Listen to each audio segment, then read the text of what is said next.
इस वीडियो में आप सभी का स्वागत है। आज का हमारा बड़ा ही रोचक वीडियो है। बोलचाल की भाषा में हम कई कहावतें सुनते हैं, पढ़ते हैं, बोलते भी हैं, लेकिन उन कहावतों में कुछ इस प्रकार की शब्दावली होती है जो हम अच्छी तरह से समझ नहीं पाते हैं या जान नहीं पाते हैं।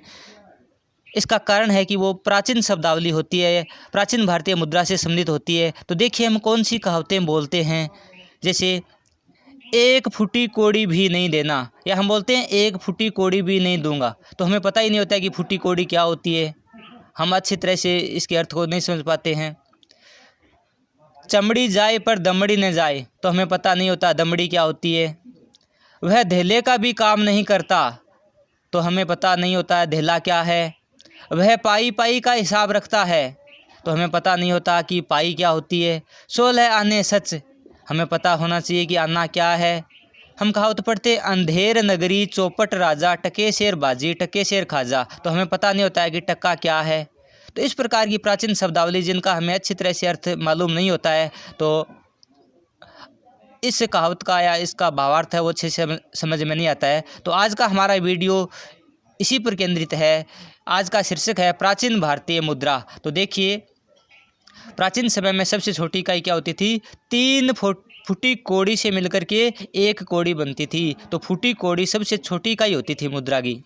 तो 3 फुटी कोड़ी बराबर एक कोड़ी, और 10 कोड़ी बराबर एक दमड़ी, यानी कोड़ी से 10 गुना ज़्यादा मूल्य की क्या होती थी? दमड़ी होती थी। 10 कोड़ी बराबर एक दमड़ी। 2 दमड़ी बराबर एक धेला, 2 दमड़ी से मिलकर के एक धेला बनता था, या एक धेले में बराबर 1.5 पाई होती थी। तो एक पैसा किन से बनता था? 2 धेले से बनता था, या 3 पाई से क्या बनता था? एक पुराना पैसा बनता था। तो देखिए पैसा किस प्रकार बनता था? 3 पाई से, या फिर 2 धेला से, या फिर पाव आना से, या आधा टका से, या 120 फुटी कोड़ी से। इनसे मिलकर के एक पैसा बनता था, जो पुराना पैसा है वो। 2 पैसा बराबर 1 टका, 2 पैसा से 1 टका बनता था, और 2 टका से बराबर 1 आना, या 4 पैसा बराबर 1 आना। तो 4 पैसों से मिलकर के 1 आना बनता था। तो रुपया कैसे बनता था? प्राचीन जो पुराना पैसा है वो 64 पैसा से बराबर 1 रुपया होता था। तो देखिए रुपया कैसे बनता था? 16 आना बराबर 1 रुपया, या 32 टक्का बराबर 1 रुपया, या 64 पैसा बराबर 1 रुपया, या 128 धेला बराबर 1 रुपया, या 256 दमड़ी बराबर 1 रुपया, या 2560 कोड़ी बराबर 1 रुपया। तो इनसे मिलकर के 1 रुपया बनता था। तो अब हम समझ गए हैं कि जो प्राचीन शब्दावली है, फूटी कोड़ी का क्या अर्थ होता है। यानी प्राचीन भारतीय मुद्रा की सबसे छोटी इकाई क्या है? फूटी कोड़ी। फिर दमड़ी का अर्थ क्या है? फूटी कोड़ी से भी 3 गुना कोड़ी, और कोड़ी से 10 गुना बड़ी क्या होती है? दमड़ी। धेले, धेले का अर्थ समझ गए कि 2 दमड़ी से मिलकर के एक धेला बनता है। पाई, पाई का मतलब होता है एक धेले में 1.5 पाई होती है, यानी धेले से 1.5 गुना,